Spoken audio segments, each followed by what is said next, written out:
Hello, very good morning and welcome to Athavan News Paper Highlights. Today Monday, 14th of March 2016. Newspaper highlights read by Edward Udedas Devasagayam Pillai. Firstly, let's have a look on Daily Mirror. Blackout. Island-wide blackout due to burst transformer at Viagama. Government analyst to determine whether sabotage or not. Deputy Minister says it is an unusual phenomenon. Breakdown at Nuracholai initially suspected but found to be incorrect. Minister apologizes. This is an unusual situation. We have doubts about it. We want to ascertain whether it is an act of sabotage or not. Due to the power failure, the water purification plants in Abatala and Viagama were at a standstill for several hours, restricting water supplies to the Colombo and Greater Colombo areas. An unusual burst at the major electricity transformer yard in Viagama caused a nationwide blackout, plunging the country into darkness yesterday for 8 hours in some areas such as Colombo and even longer in some other areas, a deputy minister said. This is the third blackout within 6 months and the second in 2 weeks. Deputy Minister of Power and Energy Ajith Pereira, who rushed to the scene, told Daily Mirror last night that a key transformer at the Viagama grid station had gone up in flames and a team would be dispatched to the scene this morning to investigate it. This is an unusual situation. We have doubts about it. We want to ascertain whether it is an act of sabotage or not, he said. 5 suspects nabbed, 5 charred human remains. Victims given to drink and killed. According to reports, Kapila and allegedly demanded money backed by threats from several persons in Thankotua. 5 suspects, including a businessman, were arrested by the Criminal Investigation Department in connection with the 5 charred bodies that were found inside a burnt van at Butkambola, Thankotua on Friday morning. CID Director SSPR Rakakamulla said the suspects, who were residents of Thankotua, were being investigated in connection with the incident. Police suspect that money might be the reason. Bakery owners yet to decide on price increase. All Ceylon Bakery Owners Association yesterday said they would be considering on an increase of price of bakery products if the Serendip Flour Mills Private Limited also increases wheat flour prices as the Prima company did. It said the company had made the decision as a result of the new tax forms of the government. I will resign, CEB Chairman. Ceylon Electricity Board Chairman Anura Vijaypala has decided to resign from his post, while claiming that he will take responsibility for the 3 blackouts that occurred in the country during the last 6 months.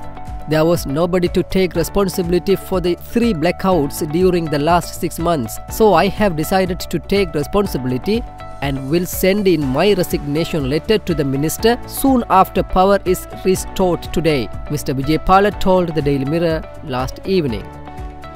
Secondly, let's move to Daily News. Boy found dead with headphones plugged on. An 18-year-old boy was found dead at his home in Eravur wearing headphones which were plugged into his mobile phone. The family members told police that the boy had been talking over the phone for a long time prior to his death.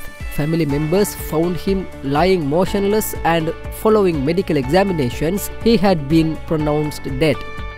Vigay averses to French houses in Jaffna.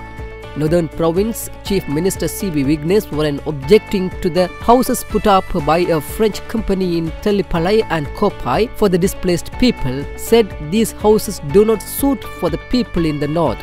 Instead, he said it was prudent to reconsider the constructions of the 65,000 houses building program as previously decided. Seya murder verdict tomorrow.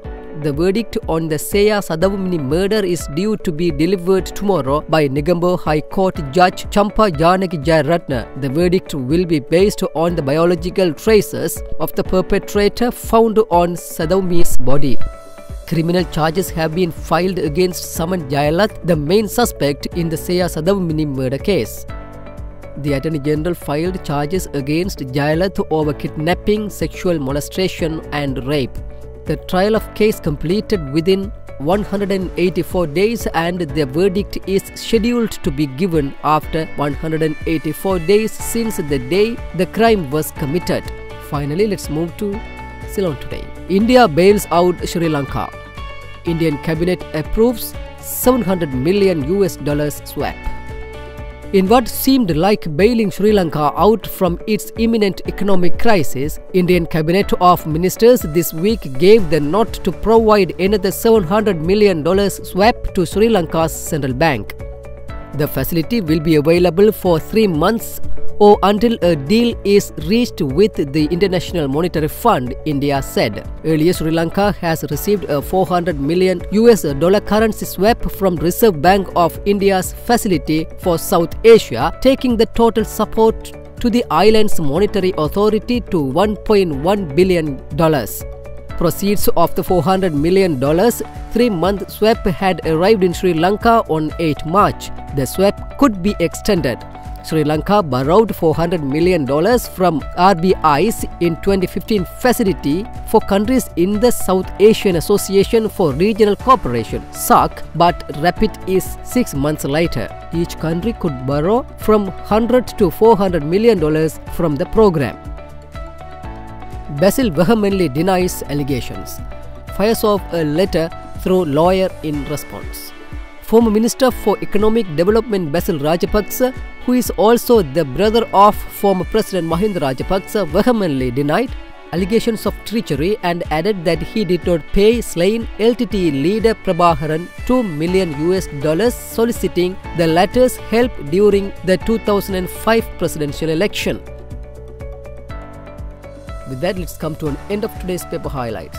We will come with more news tomorrow morning. Thanks for listening to Athavan News Paper Highlights.